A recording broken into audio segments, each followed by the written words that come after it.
Hi good morning, this is Kaisar Bari from बारी law associates. आज है जी 30 सितंबर, ट्यूसडे का दिन है और गवर्नमेंट की जो होम ऑफिस की अपनी वेबसाइट है वहाँ पे अब वेबसाइट के ऊपर गवर्नमेंट की साइट के ऊपर जो है उन्होंने अपडेट जो है उसकी दे दी है जी। और ये जो पिछले 2-3 दिन से जो था न्यूज़ चल रही थी, अब वो ऑथेंटिक जो है वो हो चुकी हैं। और .gov.uk होम ऑफिस की जो साइट है वहाँ पे जो न्यूज़ स्टोरी जो है लेटेस्ट जो है वो ये है कि new contribution based settlement model to reduce net migration जो है। और शबाना महमूद साहिबा की तरफ से जो है उन्होंने जो अनाउंसमेंट्स दी थी उसका उन्होंने यहाँ पे कंफर्मेशन जो है वो अब आ चुकी है। Update on upcoming changes to settlement policy कि जी के जो आने वाले टाइम में जो है जो हम चेंजेस करना चाह रहे हैं उसकी ऑफिशियल जो है ये एक अपडेट है। और उसमें होम सेक्रेटरी साहिबा has announced proposed new contribution. Obviously ये एक प्रपोजल है और लेकिन ये है कि जब इस तरह की प्रपोजल या जब ऑफिशियल साइट के ऊपर जब इस तरह की चीज़ आती है सो दैट्स मीन कि ये मोस्ट प्रोबेबली जो है ये कंफर्म ही होती है। अब उसमें जो इन्होंने सेटलमेंट का मॉडल जो है दिया है उसमें obviously reduce pressure on a public service जो है। और ये जिस तरह के जो अभी हालात बने हुए हैं उनके उसके मुताबिक वो ये समझते हैं कि जी ये हमारा बेस्ट फैसला है। और इसमें to ensure people contribute to the economy, इसका मतलब ये होता है कि अब काम करने वाले लोग जो हैं वही जिंदा रहेंगे और society before able to settle in the UK कि अगर आप जो बेनिफिट्स के ऊपर पलेंगे या जो है काम नहीं करेंगे, काम चोरांदा उन्होंने क्या हूँ साढ़े कोई इतने जगह नहीं है। आप काम कीजिए, आप टैक्स पे कीजिए और यहाँ पे रहिए। और इसमें जो है अंडर न्यू मॉडल जो है lawfully resident in the UK for a minimum 10 years जो है। एक तो लॉफुल रेजिडेंस का वर्ड जो है ये जो है ये बड़ा इंपॉर्टेंट है कि आपका जो टाइम फ्रेम है that must be a lawful जो है वो होना चाहिए कानूनी तौर पे। लॉफुल का जो है ये वर्ड आगे जाके एप्लीकेशन जो आप लोगों की आएंगी इमिग्रेशन की जो भी आप एप्लीकेशन फाइल करेंगे उसमें लॉफुल जो है ये बड़ा इंपॉर्टेंट पार्ट जो है ये प्ले करेगा उसमें। और उसमें मजीद ये है कि मिनिमम ऑफ 10 years जो है obviously double the current period जो है। इसमें बहुत से लोगों की कंसर्न ये हैं कि क्या ये स्पाउस वीज़ा के ऊपर एप्लीकेबल होगा, क्या ये किसी और वीज़ा पे एप्लीकेबल होगा, क्या ये स्किल्ड वर्कर वीज़ा पे एप्लीकेबल होगा। इसमें जब कानून में कोई चीज़ आती है उसमें कोई पर्टिकुलर तौर पे या कोई स्पेशली तौर पे कोई एक वर्ड को जो है वो नहीं कहा जाता। जब उन्होंने कहा कि लॉफुल रेजिडेंस आफ्टर 10 years जो है will be eligible for ILR indefinite leave to remain जो है। दैट्स मीन कि इट मस्ट बी और it should be from for everyone जो है। इसका मतलब ये हुआ कि डजंट मैटर कि एक शख्स जो है वो स्पाउस वीज़ा पे है, स्किल्ड वर्कर वीज़ा पे है, वो स्टूडेंट वीज़ा पे आया, PSW पे चला गया, PhD करने चला गया, शादी कर ली, उसके मुख्तलिफ सर्कमस्टांसिस आए, लेकिन अल्टीमेट जो है the lawful residence is a 10 years जो है। लॉफुल रेजिडेंस 10 years आपने जैसे तैसे भी है आप लॉफुल रेजिडेंस रहे हैं, आपकी 3C लीव जो है 3C लीव इमिग्रेशन एक्ट 1971 जो है वो कभी ब्रेक नहीं हुई और आप टैक्स पे रहे हैं तो ये जो एक क्राइटेरिया है इसमें लॉफुल रेजिडेंस फॉर 10 years जो है वो जाएगा। और ऑब्वियसली ये बाकी चीज़ें जो हैं कि ये माइग्रेशन रिड्यूस करेगी दिस एंड दैट जो है ये सारी चीज़ों को जो है आप ऑलरेडी जो है वो अंडरस्टैंड करते हैं। मैं बीइंग अ लॉयर जो है वो इस वक्त आपको सिर्फ ये जो न्यू प्रपोजल्स जो हैं और ऑफिशियली तौर पे जो प्रपोजल जो हैं डिक्लेयर्ड हैं अब मैं उसी के ऊपर जो है ये बात कर रहा हूँ कि जी अब उन्होंने 10 years का जो है प्रपोजल फाइनली दे दी है जी। और उसमें मजीद आ गया कि जो है not taking any kind of benefits जो है आप को किसी भी बेनिफिट्स का टाइम जो है आपने क्लेम ना किया हो, ये एक बड़ा इंपॉर्टेंट पॉइंट है इसमें, क्योंकि बहुत से लोग जो हैं आपने किसी ना किसी चेंज ऑफ सर्कमस्टांसिस की वजह से जो है वो बेनिफिट्स क्लेम किए होते हैं। सो वो it could be a problem in when you are submitting your application on the basis of 10 years lawful residence जो है, सो उसमें डेफिनेट जो है ये इश्यूज जो है वो क्रिएट होंगे। फिर उसके बाद आगे जी नेशनल इंश्योरेंस कंट्रीब्यूशन जो है, ये एनआई की जिसकी बात कर रहे हैं कि आपने जो है वो एनआई के ऊपर काम किया हो, एक आपका एचएमआरसी में रिकॉर्ड हो, आपने मस्ट बी के टैक्स पे किया हो। अब ये टैक्स जो है ये कब का काउंट होगा? ऑब्वियसली 10 ईयर्स का काउंट होगा। बेनिफिट्स कब के काउंट होंगे? ऑब्वियसली 10 ईयर्स के काउंट होंगे। लॉफुल रेजिडेंस कब की काउंट होगी? ऑब्वियसली 10 ईयर्स की काउंट होगी। सो ये सारी चीज़ें जो हैं ये कंटिन्यूसली जो है वो 10 ईयर्स पे ही होगी। ये नहीं कि बहुत से लोग जो हैं वो पहले जो करते थे किसी ज़माने में कि जी अगर किसी के पास जो है जौन सा भी वीज़ा है, जब उसका एक्सटेंशन का टाइम आता था तो लास्ट के 6 महीने 6 मंथ्स की वो पे स्लिप्स या बाकी चीज़ें दिखा लेते थे, बाकी जो है वो सारा रफू चक्कर हो गया। लेकिन नहीं, अभी वो ऐसा नहीं होगा। जो अभी की जो सिचुएशंस हैं या जो लीगल एस्पेक्ट्स में अगर हम बात करें तो obviously 10 year lawful mean 10 year.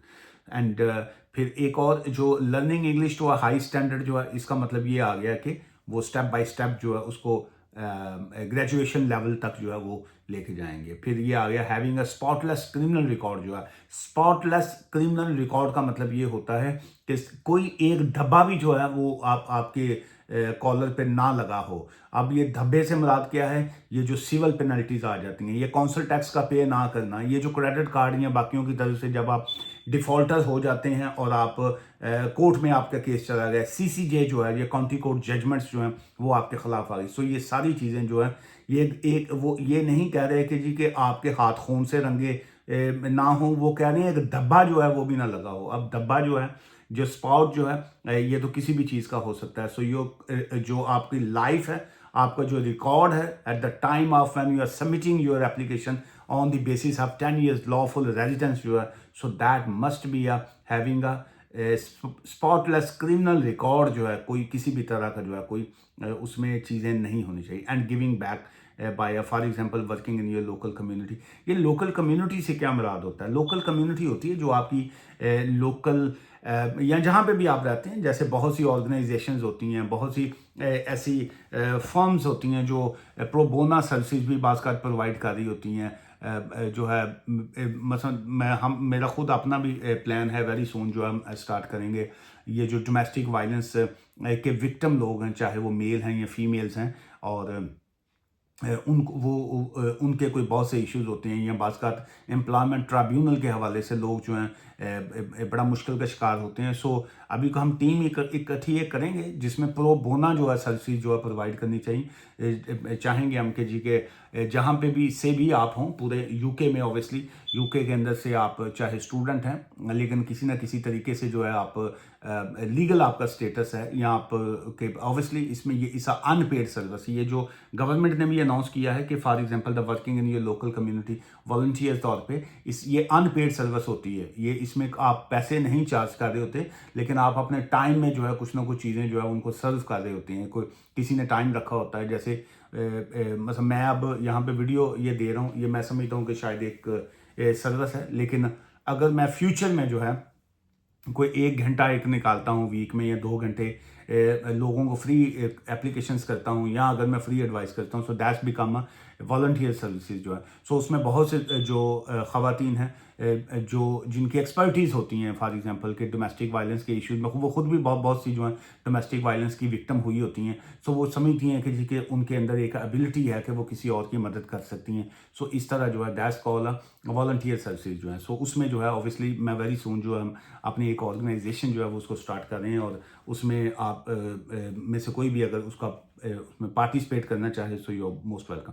So back to आज का जो टॉपिक है, और उसमें यही है कि the plan will be a subject to a consultation. ये जो सारी प्रपोजल्स दी हैं मैडम ने, ये it's all depends on a consultation. अब इसके ऊपर जो है पार्लियामेंट में डिबेट होगी, इसके ऊपर कंसल्टेशन होगी, और उसके बाद जो है फिर ये फैसला करेंगे and will be launch by the end of this year. ये बहुत से लोग पूछते हैं कि जी ये जो इनका प्लान है ये कब से जो है ये लागू होगा। सो वो प्लानिंग जो है उनकी ये है कि एंड ऑफ दिस ईयर जो है, एंड ऑफ दिस ईयर क्या है, ये सितंबर तक मुक गया हूँ तो अक्तूबर ਜਿਹੜਾ ਕੱਲ ਪਹਿਲਾ ਦਿਨ ਹੈ तो उस तो बाद एंड ऑफ द ईयर ਤੇ ਆ ਗਏ ਇਹਦਾ ਮਤਲਬ ਹੈ ਕਿ ਕਿਸੇ ਵੀ ਟਾਈਮ ਜਿਹੜਾ ਨਾ ਜੀ ਆਪਣਾ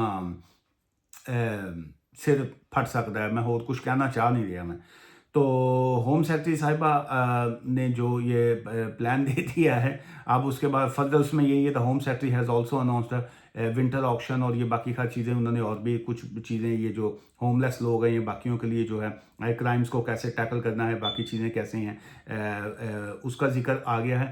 लेकिन अब आखिरी बात जो है आज के इस व्लॉग में कि क्या जो नए लोग हैं उनके ऊपर इसका असर होगा या जो लोग ऑलरेडी इस प्रीवियस मौजूद हैं, जो ऑलरेडी लेट से अगर ये अनाउंस करते हैं कि जी ये नया प्लानिंग जो है ये 5 नवंबर से, लेट से अगर वो कहते हैं जी 5 नवंबर से जो है ये 10 ईयर्स वाला रूट आएगा, तो क्या जो 5 नवंबर के बाद जो लोग आएंगे उनके ऊपर ये एप्लीकेबल होगा या जो लोग ऑलरेडी प्रीवियसली करंटली इस वक्त मौजूद हैं उनके ऊपर भी ये एप्लीकेबल होगा, उसका मेंशन नहीं किया।